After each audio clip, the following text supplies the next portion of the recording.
within Congress party?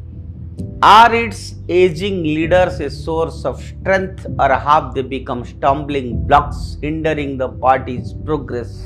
Senior Congress leaders have long been seen as the guardians of the party's legacy, representing a bridge to the era of Nehru and Gandhi. Congress continues dependence on aging leaders has resulted in a disconnect with India's younger voters.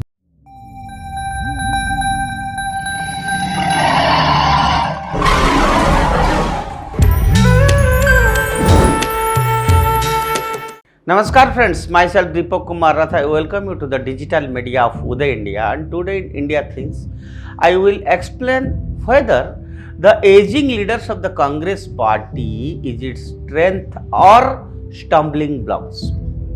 As you know, the recent electoral defeats of the Congress party in states like Haryana, Rajasthan, Madhya Pradesh have reignited a long-standing debate within Congress party.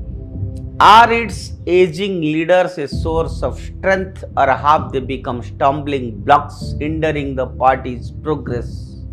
And sometimes I think one can compare it with Indian cricket team also. The senior players, they are playing in a way, and I did a story, you have listened, you have seen it, whether one should think seriously to replace them with younger ones. And the same condition the Congress party is now facing in India, and in election process it has been proved that states after states Congress is losing because of its leadership crisis, because of its posing not able to decide the chief ministerial candidate, as you have seen in Haryana, now in Maharashtra. And friends, in a political landscape marked by shifting allegiances and the emergence of younger leaders in other parties, Congress' reliance on older, sometimes inflexible figures raises important questions about its adaptability, innovativeness, and ability to win over a rapidly evolving voter base. Senior Congress leaders have long been seen as the guardians of the party's legacy, representing a bridge to the era of Nehru and Gandhi. And leaders like Ashok Gehlot, Kamal Nath, Bhupinder Singh Hooda embody continuity, stability, and a profound understanding of complex state-specific issues. These leaders have weathered countless political challenges, policy shifts, and power realignments. And one thing, remember, India is having largest number of youngest population in India, and they are not going to match with the thinkings of the age-old leaders. I don't discard that they are seniors, they should be rejected. No, but here the senior leaders, either they must adapt themselves with the younger generation, or they should be in a position of, they should be in an advisory position. As BJP has also to some extent adopted this method. You know, their commitment to Congress ideas, extensive experience in governance have kept the party relevant in many states. However, this reliance on senior leaders can be a double-edged sword. While their wisdom and experience have undeniable value, these veterans often struggle to connect with India's increasingly young population.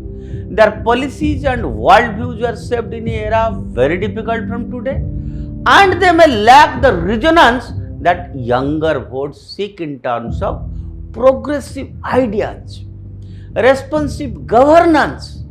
And one of the significant issues facing Congress today is generational divide within its own ranks. While parties like the BJP, regional players have introduced fresh faces to energize their base, Congress still leans heavily on a cadre-based satraps. This generational divide is most evident in how parties' internal structures resist substantial change. Young leaders such as Sachin Pilot in Rajasthan and Jitin Prasad in Uttar Pradesh, who show promise and popularity, often find themselves clashing with senior colleagues over policy decision and leadership. The absence of a clear succession plan or pathway to integrate younger voices systematically threatens the party's long-term survival and makes it less appealing to young voters. And I also must mention here that Rahul Gandhi has badly felt to attract the voters. However, he decided to divide in the lines of caste, creed, religion, vote bank politics, nothing could.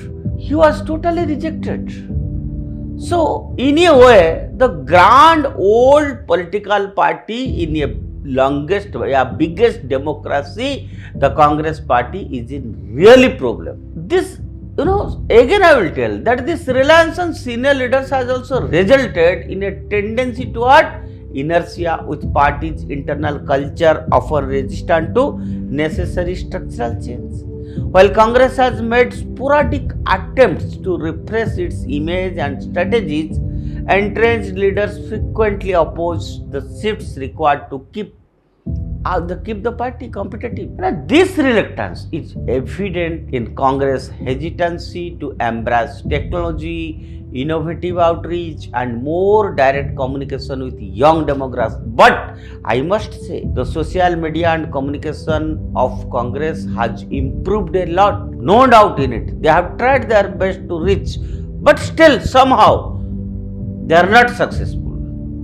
In contrast, if you look, the BJP and other regional parties, they have aggressively invested in digital campaigns, targeted engagement, thereby widening the gap between Congress and its potential voter base. And if you, for example, if you say, while other parties are fully immersed in social media campaigns and grassroots outreach, Congress efforts often seem outdated and inconsistent due to lack of genuine youth representation in its higher echelons. The result is a party that frequently appears out of sync with modern political environment and lacks in its ability and responsiveness. The dominance of senior leaders also poses a crisis of internal democracy within Congress, which discourages promising young leaders from staying. The top-down structured decision-making leaves little room for grassroots voices or fresh ideas to rise through the ranks. Talented young leaders who might inject much needed vitality into the party often find themselves marginalized. Over the years, several prominent young leaders have exited Congress to join rival parties or start independent careers, a trend that highlights the party's difficulties in retaining the talent.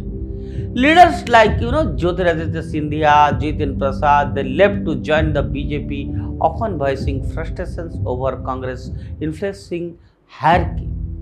Their departures signify a broader challenge. If ambitious young talent continuously feels stifled, Congress will struggle to retain the fresh perspectives it desperately needs to stay relevant in a changing political landscape.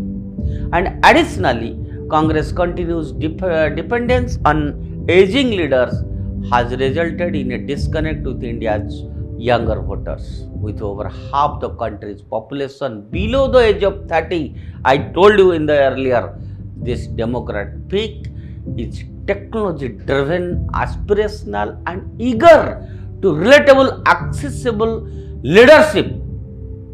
And in this context, Congress aging leadership stands in stark contrast to the younger faces that populate rival parties. Leaders like Arvind Kejriwal from Aam Aadmi Party, Tejaswi Surya from BJP, they have connected effectively with younger voters. One must understand that.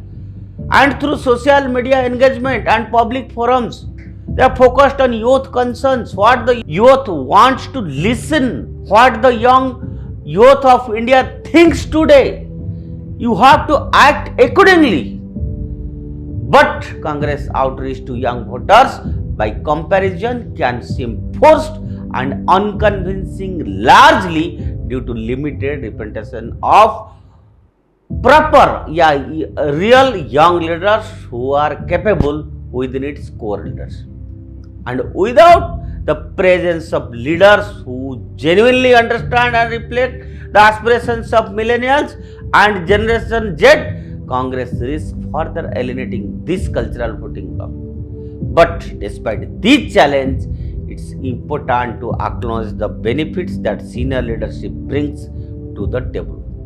As I told you, the experience and political acumen that senior leaders possesses are assets in situations that require historical insight, legal knowledge, and complex coalition building. As you know, veteran leaders such as Kamal Nath have demonstrated an ability to navigate complicated political landscapes that might overwhelm younger leaders. Additionally, you will see senior leaders often maintain a loyal voter base and strong relationship with local party workers, connections cultivated over the decades that can play a significant role in mobilizing support, particularly in rural constituencies where Congress still retains influence. The road ahead for Congress involves finding a balance between retaining the experience of its senior leaders and bringing in fresh, younger talent. This balancing act, while challenging, could prove beneficial if executed thoughtfully. A mentorship model where experienced leaders actively groom and empower younger counterparts could foster continuity while nurturing the innovation needed to adapt to changing times. Instead of seeing youth as a threat, Congress should view it as an opportunity to infuse dynamism and modernize its approach, campaigning, and policy making. By empowering younger leaders to lead campaigns and participate in strategic decisions, the Congress party could re-establish itself as an agile, forward-thinking